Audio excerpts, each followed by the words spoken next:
प्रिय विद्यार्थियों, पूर्व के वीडियो लेक्चर में हमने साम्यवादी गुट और सोवियत संघ के विघटन के कारणों को विस्तार से जाना।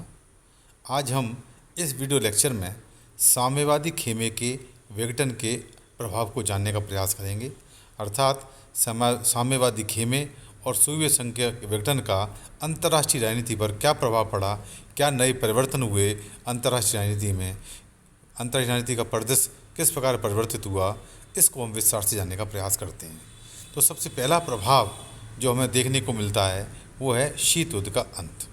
आप सभी को मालूम है कि द्वितीय विश्व युद्ध के बाद अंतर्राष्ट्रीय राजनीति में शीत युद्ध एक प्रमुख घटना थी, अर्थात दोनों महाशक्तियों के मध्य संयुक्त राज्य अमेरिका और सोवियत संघ, जो इन दोनों महाशक्तियों के मध्य जो वैचारिक प्रतिद्वंद्विता चल रही थी उसकी परिणति शीत युद्ध में हुई।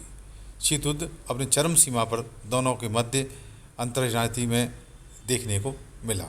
लेकिन जैसे ही द्वितीय विश्व युद्ध के बाद 1990 और 91 तक आते आते सोवियत संघ और साम्यवादी खेमे का विघटन हुआ तो शीत युद्ध भी समाप्त हो गया। सोवियत संघ तथा साम्यवादी खेमे के विघटन के साथ ही इसका परिणाम शीत युद्ध के अंत में देखने को मिलता है, क्योंकि अब विश्व में एकमात्र महाशक्ति अमेरिका ही रह गई।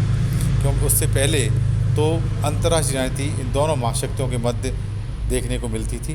अब चूँकि जब सोवियत संघ का विघटन हो गया, साम्यवादी गुट रहा ही नहीं, तो पूरी अंतर्राष्ट्रीय राजनीति का जो केंद्रीकरण है वो अमेरिका के पास रह गया। दूसरा जो परिवर्तन हमें देखने को मिलता है, जो प्रभाव हमें देखने को मिलता है अंतर्राष्ट्रीय राजनीति में, वो है साम्यवाद का पराभव। साम्यवादी गुट के बिखराव से साम्यवाद का पराभव हो गया। इसने लोकतांत्रिक केंद्रीकरण, सर्वहारा वर्ग के अधिनायकवाद और अंतर्राष्ट्रीय साम्यवाद के सिद्धांत को हमेशा हमेशा के लिए दफना दिया। तीसरा जो प्रभाव अंतर्राष्ट्रीय राजनीति में देखने को मिलता है वो है रूस की भूमिका में परिवर्तन। रूस अर्थात पूर्व सोवियत संघ की महाशक्ति का स्तर अब समाप्त हो गया।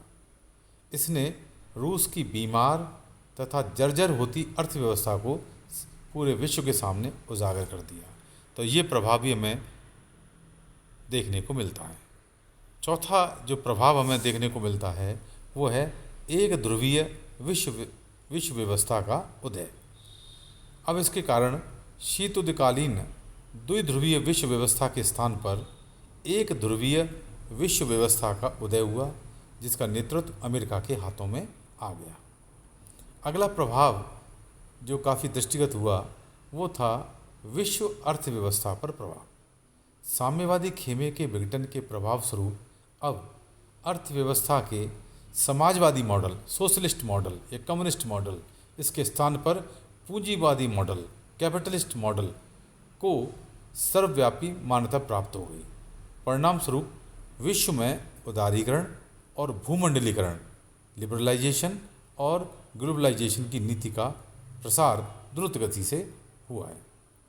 अगला जो प्रभाव हमें देखने को मिलता है वो है लोकतंत्र की सर्वव्यापकता।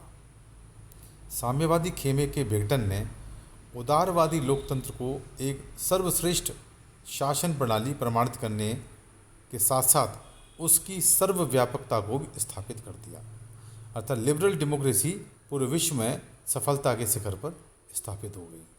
और अंतिम जो प्रभाव हमें देखने को मिलता है वो है नए नए खतरे उत्पन्न हुए, जिसमें मुख्य रूप से सोवियत संघ के विघटन से इस्लामिक कट्टरवाद और परमाणु तकनीक के प्रसार और व्यापार युद्ध के खतरों को हम रेखांकित कर सकते हैं।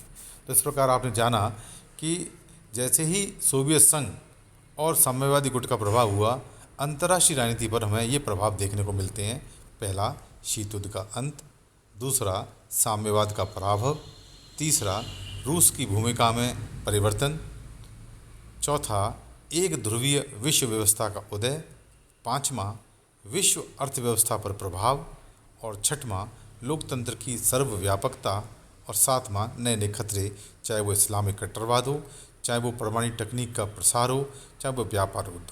ये सारी बातें अंतर्राष्ट्रीय राजनीति में हमें विशेष रूप से साम्यवादी खेमे और सोवियत संघ के विघटन के बाद देखने को मिलती हैं।